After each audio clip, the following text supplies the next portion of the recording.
Doors closing. Anyone who lives in Chicago knows the L. The city's railway system has become part of their daily lives as Chicagoans. There have been many changes and advances in Chicago transit in the 1900s through today, such as the change of the Metro Company to the CTA and advances in street and transportation technology. The town of Chicago was formed August 12, 1833, with a population of 350 people. It was officially made a city in 1837. The city quickly grew in size and importance because it was located by Lake Michigan and the Illinois-Michigan Canal. This made the city a big center for shipping. Railroads were built through the city, making Chicago an exchange spot for East and West railroads. Chicago was rapidly growing in size and population. Shops and homes were becoming farther away, distances became too far to walk, and few people could afford horses to take them around. There was a strong need for mass transportation. Chicago City Railway Company opened the first horse-drawn street railway in 1859 on State Street. Horse cars reached the need for transportation in the city, but were becoming overcrowded. Cable cars were built on the most popular routes. These cable cars were faster and could hold more people. Although cable cars were advancement in transportation, there were many problems that came with them. They were expensive to operate and construct. They were overcrowded and had many mechanical failures. There were also limited street space, especially downtown. The demand for transportation services and limited street space brought the innovation of elevated railways. Elevated tracks would move people faster and wouldn't take up any street space. In 1869, a bill was brought to the Illinois State Legislature.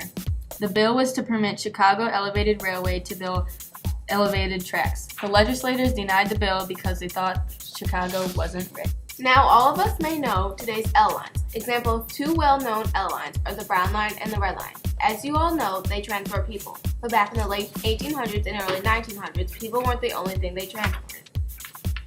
One of the first L lines made ever was not for commuting. It was actually made for meatpacking companies that wanted faster and easier ways to move about Chicago without all the congestion.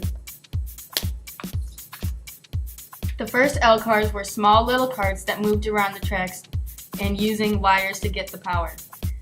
The look of the carts can also be compared to the mini train ride at an old amusement park, Kittyland. The new way of transportation above ground was becoming increasingly popular, and new ways without the hassle of wire and large costs of power were wanted. New types of now called tractors to power the transporting carts were being used, and soon these old locomotives were being out of date. Chicago was becoming savvy with new transportation technology, and because of a large growth, transportation like the L was becoming needed.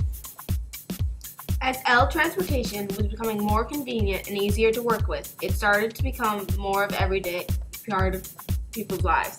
Starting with new ways of using electric current in the L's at the Columbian Expedition, it was starting to reach the average man. As the L was showing up around town, it wasn't as largely dispensed as today's train lines are. It only ran on main streets and in heavily populated areas. Not only that, but there was no main operating company like we have today. The company that ran each line was based in the area that their train was. There was the South Side Rapid Transit Railroad Company, and there was also the North Side Company. In September of 1943, a unified transit transfer plan was created. The plan provided trains with the transfer spots between the elevated lines, the surface lines, and the motor coach lines.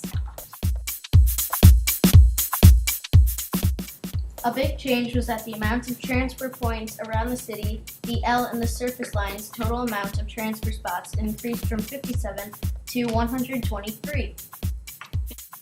In the loop, transfers would be allowed among buses and surface lines.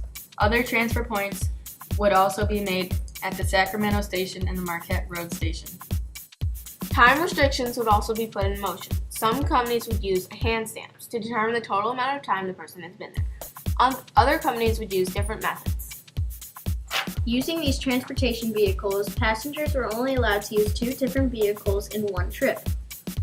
On September 30th, 1943 at midnight, the transportation company would begin creating 5 different colors that were different transfers throughout and around the city. The 5 different colors were temporary. Soon only 3 colors or transfers would be in motion. In the 3-color system, the blue will be the transfers from surface lines and the rapid transit lines. The green would provide transfers from the motor coach and the rapid transit lines. The pink would be between the surface lines and the motor coach company. The 5-color system would be used. The different transfer points were not vice versa as the 3-color system would be. There would be different transfer points to and from different transportation vehicles. The Loop is in an area south of the main stream of the Chicago River, in the center of downtown Chicago, where a lot goes on. In the 1890s, many people needed to get there every day. Elevated trains were built in a circle around this area. It was completed in 1897.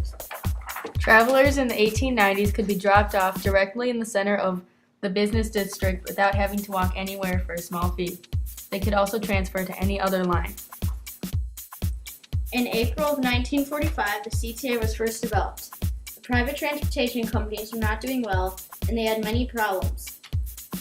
The cars were very old and not safe. This was bad for the public, and because the private company could not afford new cars, they could not settle the right cost for a ride and earn enough money to buy or renovate cars.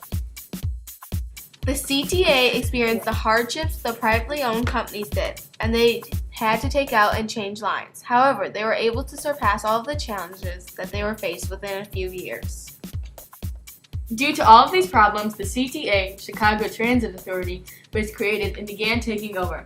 It was a publicly owned company and was made of the Chicago Surface Lines and the Chicago Rapid Transit Authority. Later, the CTA also brought Chicago Motor Coach Company.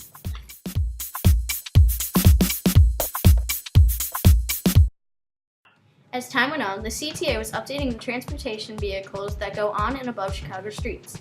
Soon enough, there were many advances with new propane buses, diesel buses, gas buses, new L cars, and new PCC streetcars.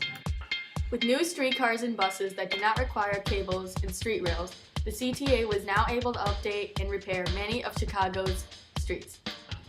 Repaving was done, and soon the streets looked as good as new. Chicago now had a reliable and large public transportation system commuting Chicagoans and people of the surrounding suburbs daily. Today, the CTA has become the second largest public transportation system in North America. C C C T T A A